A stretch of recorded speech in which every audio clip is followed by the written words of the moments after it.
Imagine for a second an investment where you could start something and within 3 months be generating $16,000 in cash flow. More importantly, passive cash flow. Take a look at this channel right here. You can see in the last 90 days, we got this thing from zero to actually $19,000 in full revenue. But really in the last 28 days, it's done $16,000 and counting, steadily hitting almost $1,000 days, $500,000 days. And in today's video, we're going to break down the truths and the myths about investing in YouTube versus real estate. All right, so let's get into this, guys. Your Faces channel is the equivalent to a rental property investment. We'll break it down step by step. All right. So for the pros of YouTube automation, we have the fact that you have the speed to market. You can basically establish a channel the same day, which makes it significantly faster than getting into a rental property. It's also creativity driven. These channels rely on creativity, not just capital investment. Also, they leverage audience engagement. This business model gives you the ability to engage directly with your targeted audience, right? Now, moving on to the con side of real estate, we have the fact that it's very capital intensive, guys. You are not getting into real estate without having tens of thousands, upwards of hundreds of thousands of dollars to invest into a rental property, all right? You also have to go over a lot of regulatory hurdles. You also always are susceptible to tenant risks, people damaging your property, people not paying your rent, people squatting in your home, etc., etc. So there's a larger list. We're going to kind of break it down, but these are the fundamentals, right? YouTube channels are the equivalent to rental properties and they scale very quickly. All right. So guys, let's look at the investment comparison. You're going to need to spend at least 50K. That should be a K. 50K to 200K down. You're going to need to go through banks, mortgages, years to see a return on investment. Your closing costs as well, inspections, insurance, and reserves.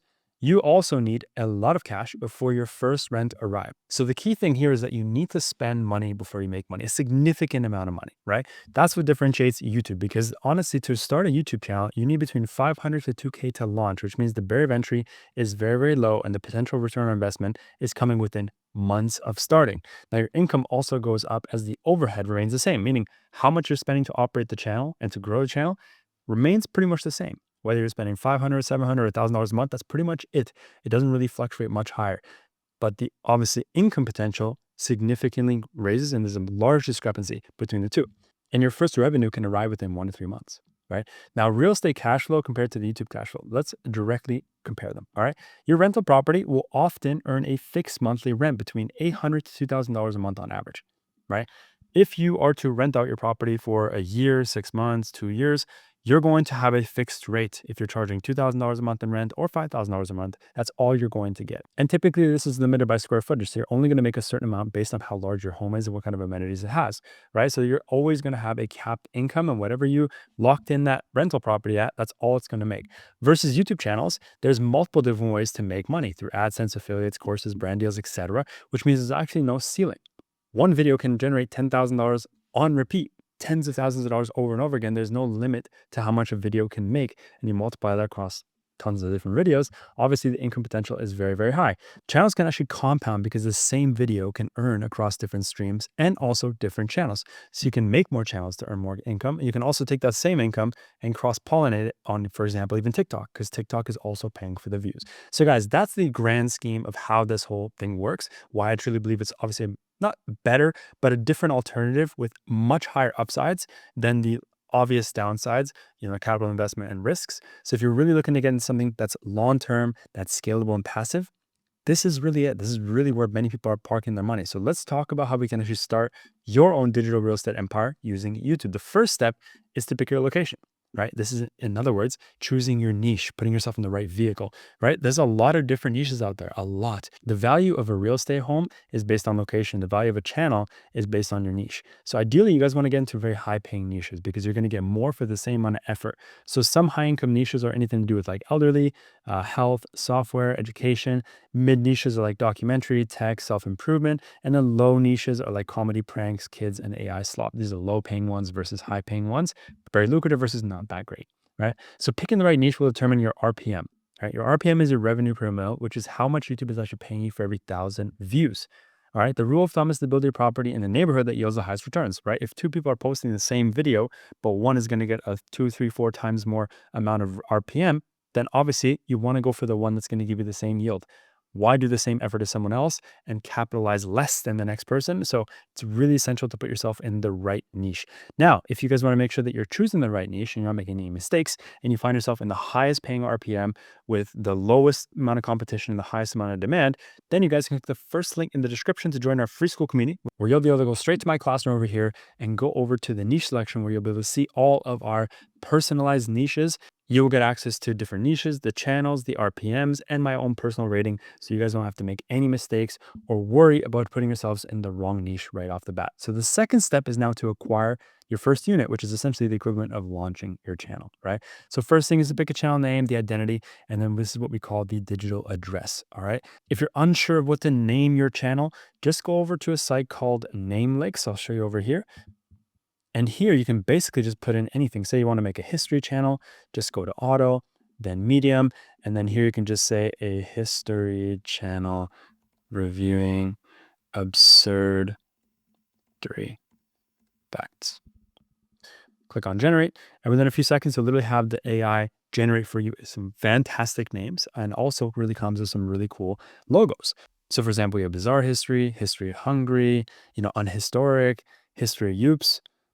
Pretty interesting names, right? So this is a really cool way to just get the name and logo and branding within seconds, right? You also want to find a brand avatar, meaning a consistent theme on your channel. This would be like the house appeal, the outside of the house, right? Look at these channels, for example, because you can look at something like this and you can kind of almost identify the patterns that they use in the thumbnails, which create recognizable traits. So you kind of know based on the type of thumbnails that it's coming from a specific type of channel, because most of them look the same. Same thing here, right? You can kind of tell that these are almost coming from the same channel because they're all positioned and looking very similar. Same thing here, right? The color palettes, the font, the text, the placements, everything is very congruent, which is the brand identity. When you create a channel, you want to have a brand identity so people can recognize you and come back, right? Now, step number 3 is to build units that pay rent. And what I always recommend doing is creating evergreen videos. Guys, I'm a huge advocate of evergreen content. What is evergreen content? Well, it's content that basically is relevant and valuable to viewers over an extended period of time, often for years and usually indefinitely, meaning you do something once, you continue to get compensated forever because that content, the video itself, is always going to be of interest and it's always going to be relevant. So somebody's always going to be watching it year after year after year. For example, a video like this was posted 3 years ago, got 4.2 million views and still getting views today. Something else posted a year ago is still getting views today. Something that's posted 5 days ago is interesting today. It's also going to be interesting for years and years and years, right? So evergreen content is basically the equivalent to having a tenant that pays you repeatedly, pays you year after year. So I want you to focus on searchable, timeless topics, how-tos, best tools, mistakes to avoid, even documentaries, interesting topics that are interesting again today and interesting for the next 5-10 years. Don't focus on chasing trends, build long-term tenants that never move out. This is what I teach my students. Again, there's different ways to do YouTube. You can approach it in very, very different ways, and you can follow other people who maybe don't advise what I advise, right? They're in it for the quick wins, but there's a lot more risks. There's a lot more liability. It's a lot more competitive, and it's a lot less beginner friendly doing anything other than what I teach. So I focus on beginner friendly content that helps you build a channel with longevity in mind, that doesn't overwhelm you and doesn't crush you with the amount of capital and stress that's required to do this thing correctly. Now, step number 4 is to start collecting rent, meaning how do we actually get paid? Now, we can also start getting paid early, right? By understanding that there's different ways to monetize on YouTube. So in order to actually start earning rent from your YouTube channels, you need to actually become eligible for a YouTube partner program, meaning you need to have 1,000 subscribers and you also need to have 4,000 watch hours or 10 million shorts views, which we don't do shorts. It's basically going to be 4,000 watch hours and 1,000 subscribers. But you don't need to wait for AdSense approval. You can actually make more money because AdSense is just your base rent, right? Then you can actually add affiliates or products or brand deals, right? So even with 1,000 subscribers or less, you can actually potentially out-earn your AdSense simply by optimizing your channel correctly. I have a student that came to me and made $100 a month when he came to me. We got it to $10,000 a month. And most of that revenue came from affiliate and brand deals, right? So there's a lot of power in this. And as well, I want you guys to understand that the business is designed to be long-term, right? There's multiple ways to make money, but also be very, very patient because some videos take off in day 1. Some videos take off in the first week. Some videos don't take off till after a year, right? So the more videos that you have, the more likely your portfolio of videos will eventually start compounding over time. Some videos take off right away and some videos take a long time. So I have a student that honestly just posted this about a few days ago. He said, I heard some coaches talking about earlier this week, want to share here too. So a lot of people are worried that, oh, my video is 5 days old, nothing's happened, or it's been 1 hour, nothing's happened, or it's been 2 weeks, nothing's happened. Guys, this stuff can happen over time. Look at this. It took about 120, maybe 130, 140 days before the video actually started taking off and made hundreds of dollars.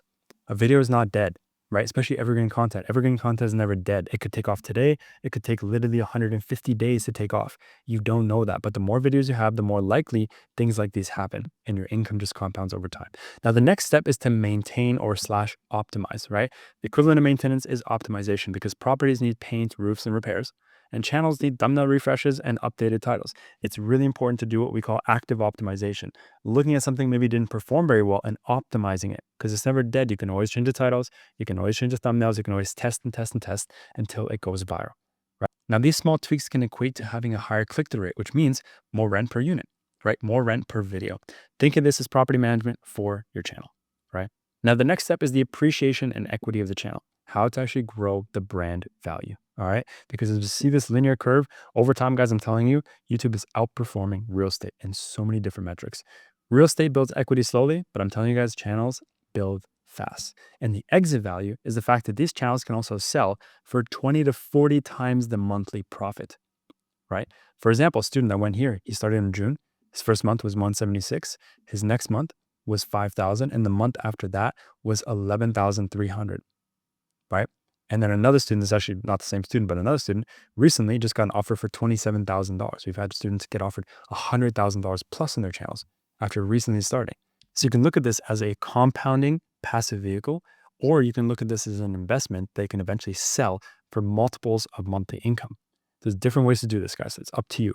Just like houses, you can keep them as a rental property or you can flip them for a profit. It's the exact same thing, except obviously the barrier of entry is very, very different, right? Now, the last step is to scale the portfolio, which essentially the equivalent of YouTube is to launch more channels, right? You can really launch as many channels as you want and make truly as much as you need to feel comfortable because multiple properties is the equivalent of real estate wealth and digital wealth is having multiple channels. Once your systems are built, you can spin them into brand new niches. Right? You can diversify your income across 3 to 5 channels like an investor would across different houses. And that's how you guys build your own digital real estate empire. I want to show you here as well. There's different examples of different channels that are selling for crazy numbers, guys. Just like houses are selling for crazy numbers, so are these digital real estate vehicles, AKA these YouTube channels. There's a channel that's selling for $1 million, a channel that's selling for $200,000, a channel that's selling for $12,000 that's only making $600 a month. Imagine you get a channel that's making $600 a month, which takes no time to get there, and you can just exit for $12,000. Or get a channel to $6,000 a month and exit for $200,000. How much would $200,000 help you guys today? And how difficult is it to grow a channel to $6,000 a month? All my students are doing it, right? So guys, I want to leave it at this, all right? If you're really, really, truly, truly looking to get into something, you don't need to spend $200,000 to create a passive income stream. You just need consistency, creativity, and a few $100s to build your first channel. And you guys can do this on your own because I give you guys all the information, all the tools, all the skill sets, all the prompts for free. You guys can literally just join my free school community. It's all here, everything you need in the classroom. You also have a community of over 7,000 people you can join and work with. 7.8 thousand people they can join and work with.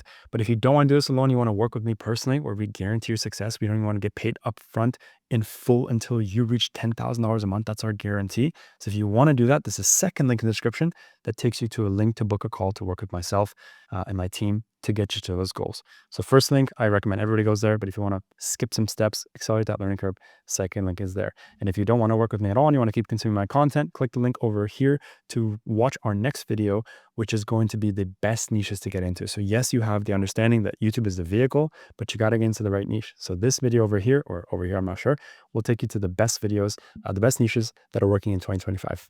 See you guys there.